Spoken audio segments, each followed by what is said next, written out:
रोम रोम से भगवान नाम स्फुरित हो रहा है। जहां चरण रख देते हैं वो भूमि बोलती विठ्ठल विठ्ठल। जनाबाई के कंडे वो बोलते हैं विठ्ठल विठ्ठल। ये कोई आश्चर्य की बात नहीं है। लोगों की मान्यता होती कि जैसे कोई बड़ा अधिकारी तुमको बनना है तो खूब पढ़ाई करनी, मेहनत करनी, इसके बाद आप उस पद के अधिकारी बनेंगे। ऐसे ही अनंत कोटि ब्रह्मांड नायक प्रभु से मिलना है तो तुम्हें बहुत मेहनत करनी होगी, बहुत कर्म करने होंगे, बड़ी तपस्या करनी होगी, बड़ा व्रत करना होगा। ये साधक की भूल है। ऐसा लोगों के द्वारा भारी अपराध बन जाता है कि जब ऐसे आचरण वाले वेशधारी निकलते हैं तो सत्य मार्ग में चलने वालों की भी वो अवहेलना और अपमान तिरस्कार कर देते हैं, जिससे उनके लोक परलोक सबका नाश हो जाता है। वो तो कुछ नहीं बोलेंगे, लेकिन उनका मालिक जिस दिन तुम्हारे पर नजर करेगा किसी काम के नहीं रह जाओगे। कि हमें यदि जाति का गर्व है, क्रिया का गर्व है, तो हमारे हृदय में बड़ी से बड़ी साधना करने पर भी वो बात नहीं आएगी जो आना चाहिए।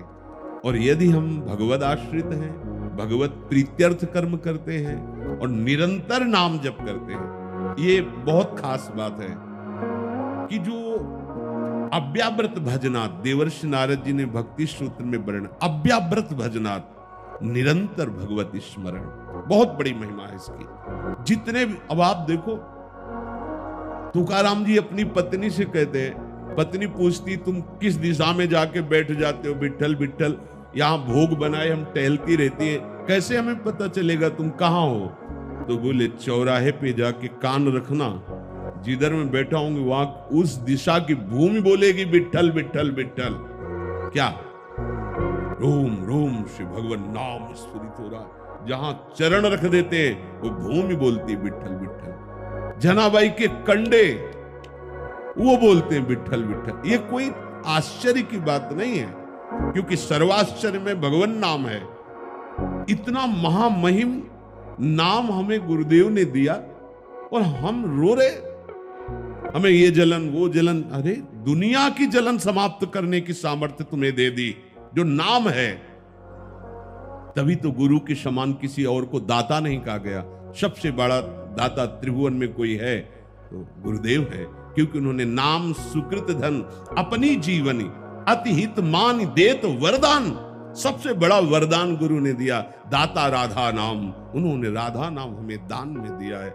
जो ऐसी सामर्थ्य रखता है, सर्वाश्चर्य में सामर्थ्य रखता है, महाप्रेम प्रदान करने की सामर्थ्य रखता है। कोई भी कर्म जो भगवत प्रीत्यर्थ किया जाता है, भगवत सामर्थ्य से हो रहा है, ऐसी भावना रहती है। और हम पर बड़ी कृपा है जो प्रभु ऐसे सत्कर्म करा रहे हैं, वो सीधे भगवत प्राप्ति का स्वरूप होता है।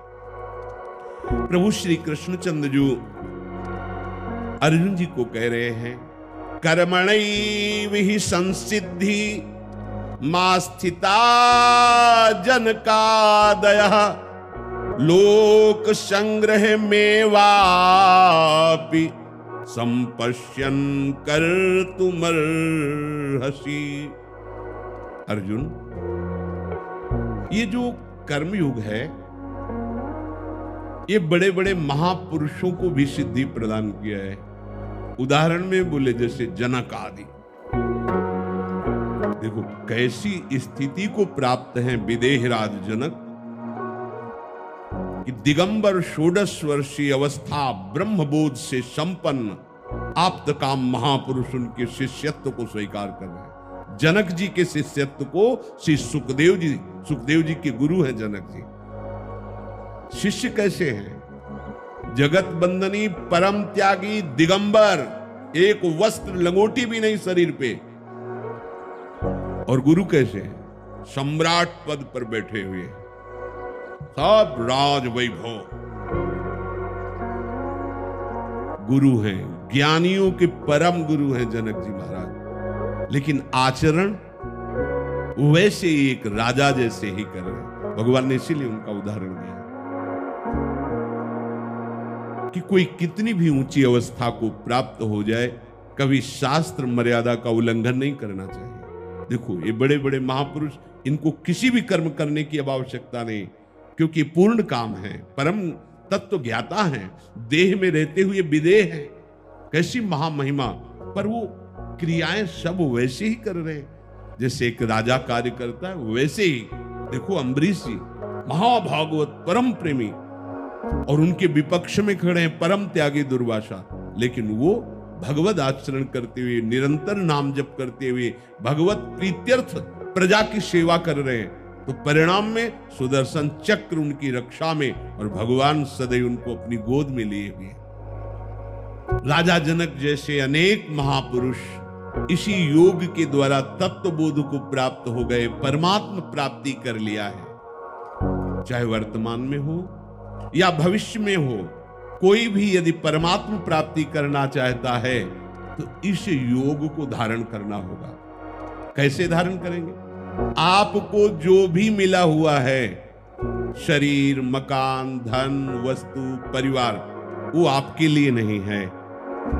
प्रत्युत आपका योग प्राप्त कराने के लिए आप उसे सेवा में लगा दो। परिवार की सेवा, समाज की सेवा, संत सेवा, भगवंत सेवा। जब हम स्वसुख भोग से देखते हैं ये मेरी पत्नी है, ये मेरी संपत्ति है, मैं इसका भोगता हूं, वही बंद गया।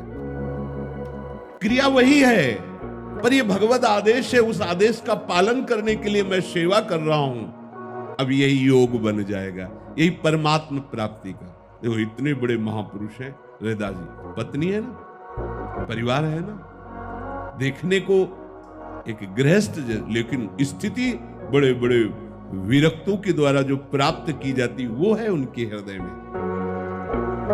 संसार में जो भी तुम्हें मिला हुआ है, यदि उसके तुम स्वामी बनोगे, भोक्ता बनोगे, तो यही तुम्हारे बंधन का कारण होगी। और वो मेरे को मिली हुई वस्तु सेवा के लिए है।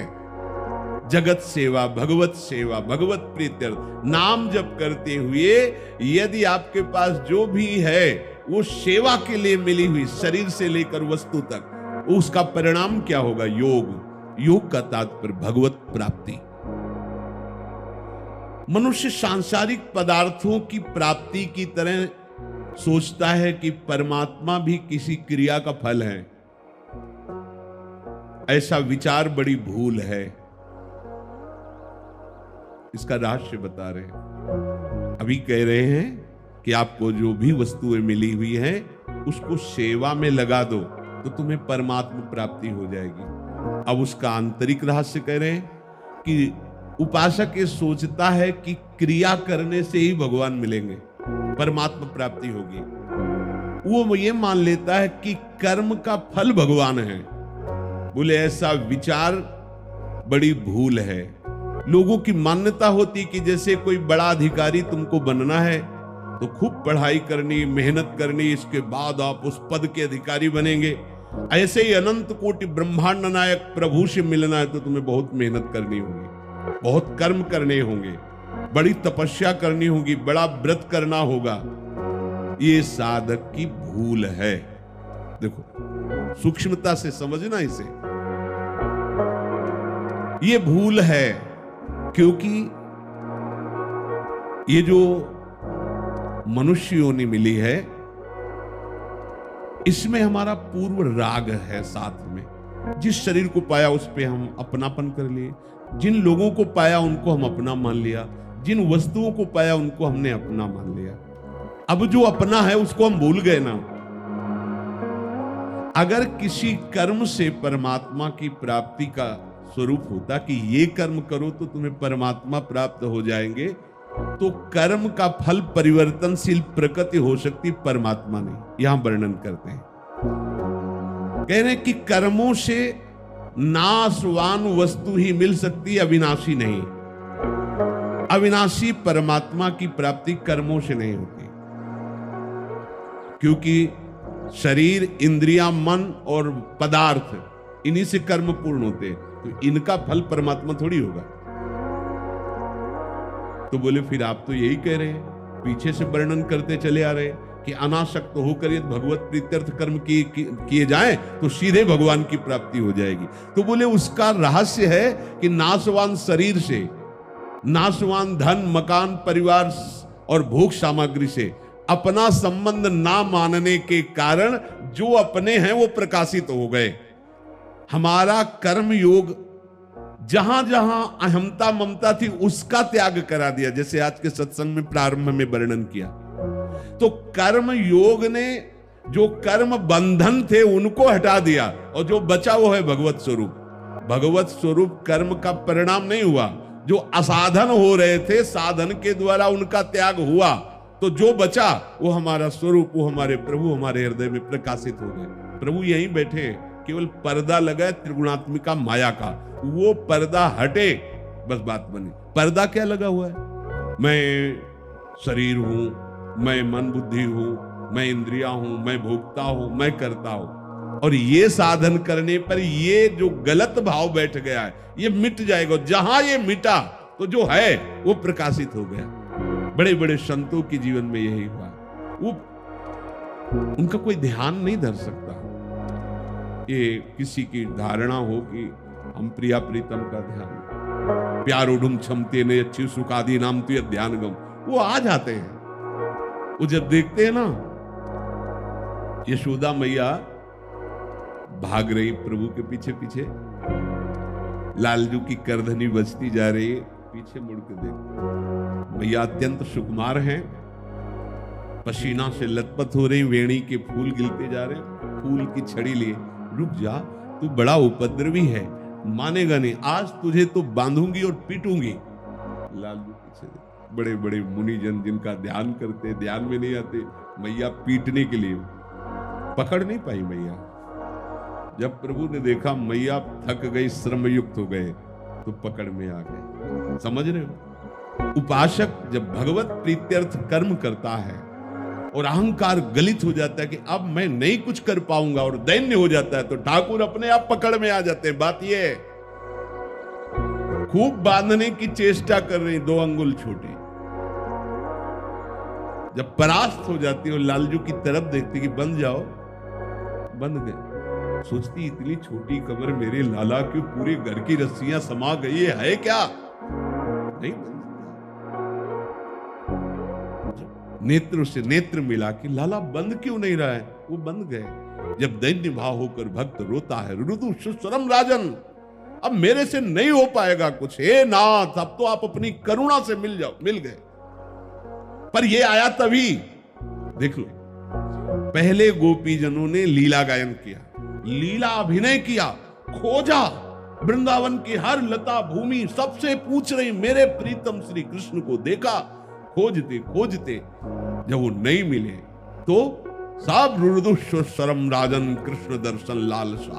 अब क्या हुआ? ऐसा आर्त भाव, ऐसी दैन्यता की अब कुछ नहीं कर सकता हो गया। क्या हुआ? ठाकुर जी कहीं से आए क्या? नहीं, स्पष्ट वर्णन है, तासा महावीर वही उनके बीच में आविर्भाव हो गया प्रभु का। तासा महावीर भूत छौरी, इसमें मान मुखाम्बुजा, पीतांबर धरा सृग्वी, साक्षान मनमथ मन। कोटि कोटि कामों के दर्प का मर्दन करने वाले परम सुंदर श्री लालजू महाराज उन्हीं के बीच में प्रकाशित हो गए। इसलिए सांसारिक वस्तु की प्राप्ति की इच्छा, सांसारिक भोगों के भोगने में सुख बुद्धि और मैं करता भोगता, ये जब तक नहीं मिटता तब तक परमात्मा तत्व का अनुभव नहीं होता। ध्यान दीजिए, चाहे जितने बड़े आप व्रत वाले हो, तपस्या वाले हो, साधना वाले हो, अगर सांसारिक वस्तुओं की इच्छा है, सांसारिक भोगों के भोगने में सुख बुद्धि है और मैं करता भोगता हूं, तो अभी बहुत दूर नगरी, जहां पहुंचना बहुत दूर नगरी। अगर हर वस्तु को प्रभु की सेवा में लगा दो, अपने जीवन को प्रभु में, प्रभु के स्मरण में लगा दो, जो भी परिवार या विरक्त जैसे भी भाव से रह रहे हो, प्रभु मुझे जैसे रख रहे हैं मैं वैसे रह रहा हूं, मैं प्रभु का हूं, प्रभु मेरे, तो कहीं दूर नहीं है, तो यही हृदय में ही प्रकाश। तुम्हारे नेत्रों में दर्शन करने की जरूरत नहीं, वो तुम्हारे नेत्रों में पुतली बन करके बस जाएंगे, वो हटने वाले नहीं। पी मूर्ति नयनन बस है, रोम रोम में हरि रमि रहे, बची नए कोठो, जिधर देखे प्रीतम ही प्रीतम। ये उनकी कृपा का स्वरूप है। पर बिना कर्म किए कोई एक क्षण रह नहीं सकता। तो कर्म होंगे तो उस कर्म को योग बनाना दें, अनाक्षक्त होकर हमारी कोई वस्तु नहीं, तुदीयम वस्तु गोविंदम तू बेमेव समर्पय। सीधी बात, आपके द्वारा दी हुई वस्तु, व्यक्ति, स्थान, सामग्री से आपकी आराधना हो रही है, आप सबके हृदय में विराजमान है। हे नाथ, आप कृपा करके अपना अनुभव करा दीजिए। बहुत दैन्यता से इस मार्ग में, जब अनासक्त भाव से हम आज बिना कर्म किए कोई रह नहीं सकता कि भाई हमें कर्म नहीं करना ही पड़ेगा, ये प्रकृति करवा लेगी। अब उस कर्म को हम योग बना ले, उस कर्म योग से ही बड़ी बड़ी सिद्धियां मिलती। जैसे उदाहरण में प्रभु ने कहा जनकादया, प्रभु स्मरण कर रहे जनकाद, जैसे जनक आदि बड़े बड़े महापुरुष तत्व ज्ञानी हैं, भगवत प्रेमी हैं, पर वो आचरण वैसे ही कर रहे जैसे लोक व्यवहार में किया जाता है। जो गुरुजनों ने आज्ञा की है उसके अनुसार हमें आचरण करना है। हमारे आचरणों का बिना उपदेश किए हुए दूसरे पर प्रभाव पड़ रहा है। प्रारंभ में सदगुरुदेव भगवान से प्रार्थना की कि सेवक वाणी की व्याख्या आपके श्रीमुख से सुनना चाहते हैं, एकांत में ही, वहां किसी का आना जाना और कोई शिष्यता नहीं। 10 वर्ष लाडली कुंभ में कि कभी कभी थोड़ा महाराज जी ने कहा सुनने की आवश्यकता नहीं, देखने की आवश्यकता है। हमारी दिनचर्या को देख लो, सेवक वाणी मिलेगी पूरी। महाराज जी ने कहा हमारी दिनचर्या को देख लो, हमारे आचरणों को देख लो, पूरी सेवक वाणी उसी में है। पूरी टीका सेवक वाणी की हमारे आचरण में देख लेना। ये महापुरुषों के कैसे करुणा में वचन थे कि हमारे आचरण को देख ले। प्रभु कह रहे हैं कि जो श्रेष्ठ पुरुष होते हैं उनका अनुकरण सब करते हैं, उनकी बात को प्रमाणित माना जाता है, इसलिए उनको सावधान होकर वही कार्य करने चाहिए जिससे जगत मंगल हो। कहीं भी अपने, अब क्या हो रहा है कि जो ये साधु वेश है, ऐसा समुद्र है कि इसमें सब कुछ समा जाता है। जब अधर्माचरण करने वालों को इस भेष का पता चलता है कि इस भेष में सब कुछ छुप जाता है, तो इस भेष को स्वीकार करते हैं, किसी सदगुरु से नहीं, किसी परंपरा से नहीं, मनमाने ढंग से और मनमाने आचरण करके इस भेष को कलंकित कर देते हैं, निंदनीय कर देते हैं। और जब उनकी बात चौड़े पे आती है तब सब लोग सोचते हैं संत ऐसे ही होते हैं। नहीं, ऐसे नहीं होते। भूल न दे कुमारक पाओ, ऐसा नहीं हो सकता। वो अपना बड़ा सा बड़ा कष्ट, दुख, अपमान सह जाएंगे पर दूसरे का अमंगल नहीं होने देंगे। ये संत की खास बात है। उमा संत कहे यही बड़ाई, मंद करत जो करे भलाई, फिर दूसरे का अमंगल कैसे कर सकते हैं? अगर वो संत हैं तो धन की प्रियता, शरीर की प्रियता, भोगों की प्रियता, तो संत किस बात के हैं? संत किसे कहते हैं? जो इन प्रियताओं का नाश कर दिया उसे ही तो संत कहते हैं। अगर शरीराभिमान, शरीर के सुख सामग्री में प्रियता, शरीर संबंधी भोगों की आकांक्षाएं, तो संत कहां है? नहीं। ऊसर बरसई तृण नहीं जामा, जैसे संत के हृदय में कामना उत्पन्न नहीं होती। कैसे? जैसे ऊसर में कितना भी खाद पानी लगो बीज नहीं उठता। ऊसर बरसई तृण नहीं जामा, संत हृदय जिम उपज न कामा। जैसे संतों के हृदय में कामना उत्पन्न नहीं हो सकती, क्योंकि संत भगवंत के स्मरण में रहते हैं। संत वही बनता है जिसने निश्चय कर लिया है मैं, मेरा, अहमता, ममता का प्रभु के चरणों में समर्पण। संसार को जिसने स्वप्नवत समझ लिया वही तो संत है, या संसार को जिसने भगवत स्वरूप समझ लिया वही तो संत है। बड़ा घाटा हो रहा है। वैसे भी संत महापुरुषों का बहुत ही घाटा हो रहा है। जो शास्त्रीय पद्धति से भगवत मार्ग में चलते हुए गुरु परंपरा से सिद्धावस्था को प्राप्त हुए हैं अभी, पर बहुत कम है, अंतर ध्यान होते जाएगा। और आज के आधुनिक वातावरण में केवल वासनाओं का ही पोषण करने के लिए यदि भेष धारण किया जा रहा है तो बहुत बड़ा घाटा है, क्योंकि साधुता का सर्वनाश हो जाएगा। लोग इसी, कोई भी ऐसे तिलक लगा ले, साफा बांध ले, साधु, साधु ऐसा होता है, साधु ऐसा होता है। साधु को क्या समझा, भिखारी समझा क्या? अरे भगवान भी कहते मुझे जिता दो, तुम स्वीकार कर लो, कहते नहीं।